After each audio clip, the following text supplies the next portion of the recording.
Welcome to NVC Life. I'm Rachelle Lamb, veteran NVC trainer and relationship coach, helping listeners navigate interpersonal conflict and ground more deeply into relational living.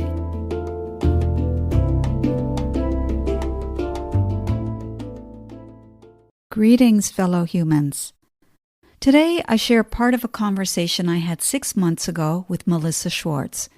Melissa invited me to be a featured speaker in the 2022 Empaths, Sensitives, and Intuitives Summit hosted by the Shift Network. We had a lively conversation about nonviolent communication, which I thought subscribers to my podcast would enjoy. The conversation kicks off with Melissa asking me about applying NVC in real life.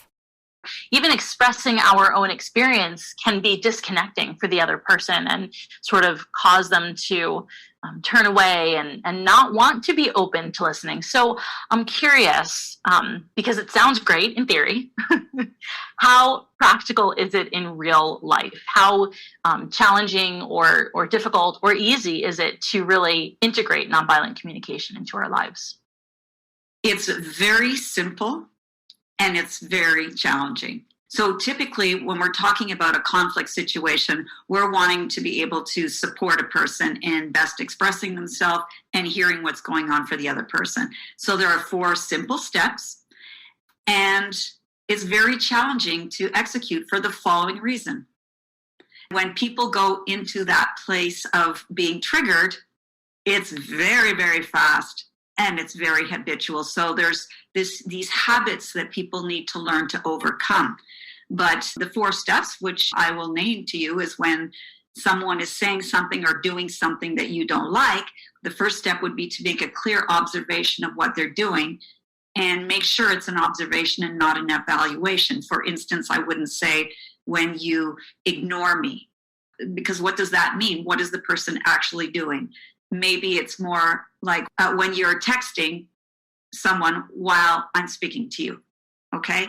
The second step is to state how we're feeling. The third is what the need is. And then the fourth is to make a clear, doable request, not expecting that the other person say yes to it. So 4 very simple pieces of information that we would convey. But as I said, people often get dysregulated. And so that's what makes it challenging. You have to commit to a practice. Yeah.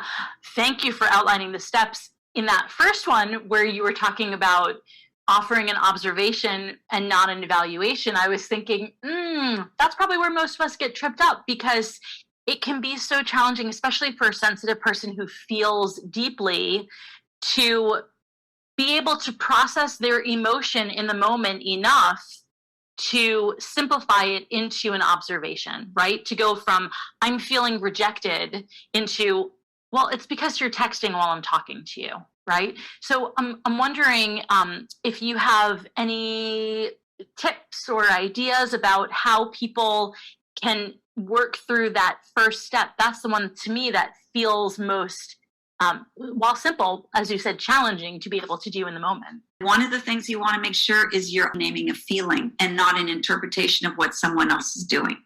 For instance, I feel put down. I feel insulted.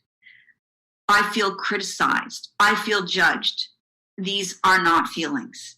They're interpretations of what another person is saying or doing. What we want to do is really get to the feelings. And I think when I'm teaching, this is actually the piece I teach first, not the observation.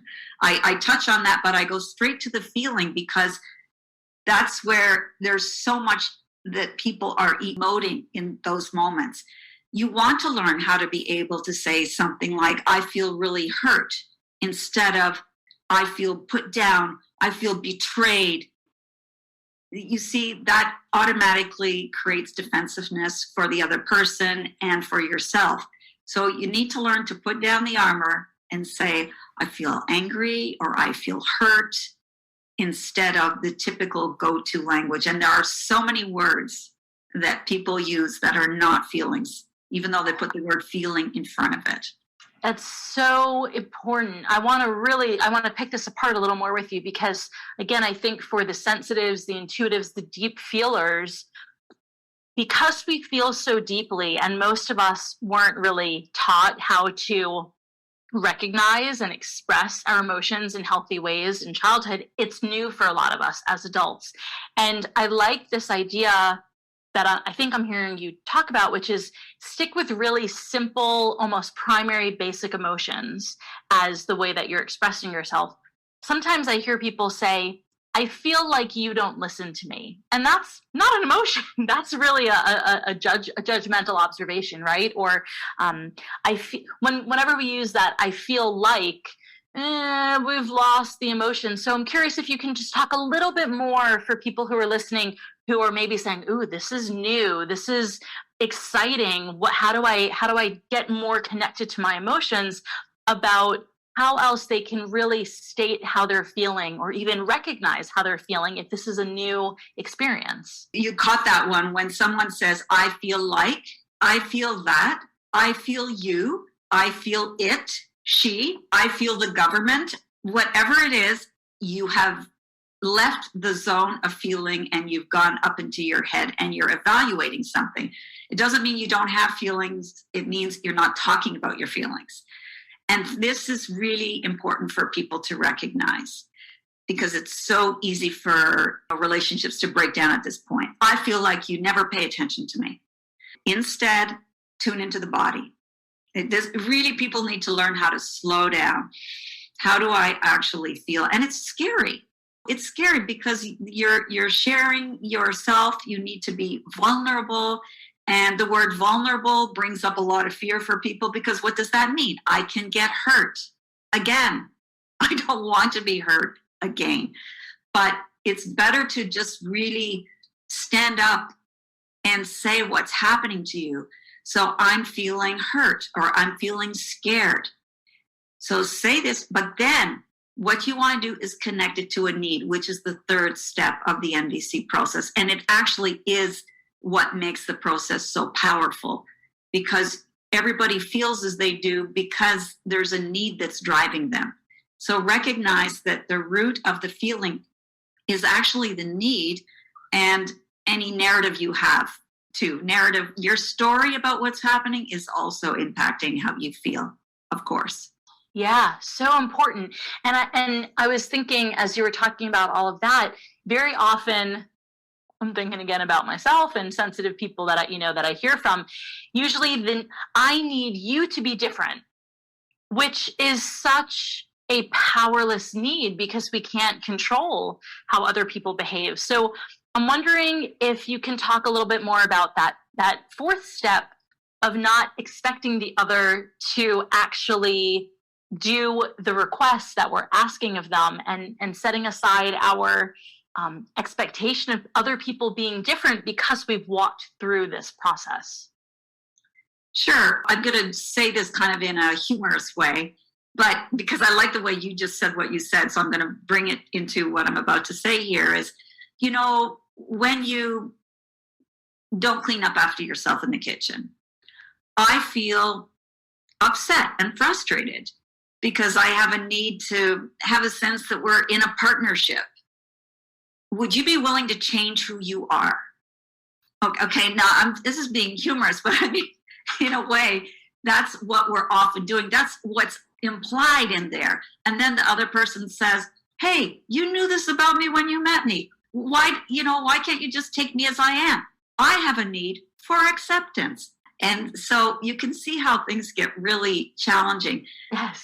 So I think it's so important to recognize that on some level, if you're really honest with yourself, you'll at least fess up to the fact that, yeah, I want you to change who you are and not change who I am.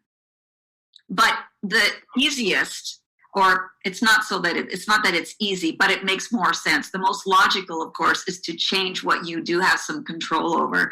You don't have control over the other person. So you start to take care of the needs that you have, which doesn't, of course, stop you. And it shouldn't get in the way of you saying, hey, since we do live in this place together, would you be willing to really commit to cleaning up after yourself. I don't want to be a nag. I want our relationship to be healthy, equitable, respectful. So things like that, that's where you would go with it. But you can't expect the other person to say yes just because you said it nicely in an NVC way. I'm over here laughing hysterically because it's like you live in my home. And yes, and so often what we really are asking is for the other person to be different than who they are, which feels so disconnecting, right? Because if we've chosen relationship with somebody, it's because we love who they are. So I'm wondering if a clear, doable request in that cleaning up the kitchen scenario might be a smaller, more bite-sized request, something like, I'm noticing that the kitchen is really messy and I'm feeling overwhelmed because I have a lot of other tasks to take care of, and I'm really needing the sink to be emptied so I can make dinner. Can you do the dishes in the sink before I'm done working for the day? And making a more bite-sized request rather than, so can you be a whole different person? Can you be a cleaner all of a sudden? The way you said it would be a beautiful way to express yourself. The first thing is, I didn't sense that you were blaming the other person. You weren't being critical of the other person. You weren't resentful. So yeah, that's a really nice way of presenting it. Now, I'm aware of the fact too that sometimes a person is resentful and they are angry. And it is a question of maybe they've had this conversation before. I work with couples as well. And so these types of scenarios of just, dealing with everyday life. It's hard living in the same household as other people. There's a lot of tasks to be done, and to share those equitably and without getting on each other's nerves, it's a difficult task.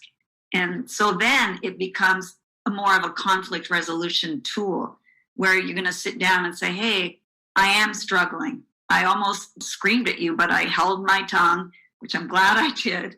And I really want to talk about how we're going to work through this shared living arrangement. Whether you're talking to your spouse or your teenager, your kids, you try to bring up a conversation that people will willingly engage in. And we do this by recognizing it's hard. It is hard. It's hard for everyone. So let's see how we can do this together so that we have some good feelings about how we are living together. How does that sound? When you say it, it sounds so inviting and warm. And it's hard to imagine that people would not want to join you. And again, I'm thinking about some of the feedback that I've heard from people who've participated in the summit who are in relationship with family members or neighbors or coworkers who they might describe as contentious, or people who are not wanting to have this type of conversation. Can nonviolent communication be a one-way street, or do both parties have to sort of agree to engaging in this formula? Like, can I approach a hostile neighbor who's letting their dog poop on my lawn, for example, or something that feels really out of my control, to approach them in this sort of nonviolent way if the response that I seem to be getting from them is very disconnecting? I pause the conversation here. Be sure to tune in next week as we dive deeper into the relationship and communication challenges we are likely to encounter with those who don't share our interest in connection, as well as some of the larger cultural issues that impact our ability to be relational. Thank you for tuning into NVC Life. For future episodes, be sure to subscribe on iTunes, Spotify, or YouTube. For free resources or to book a private session with me, head over to RachelleLamb.com. Until the next time, stay sane, grateful, and generous.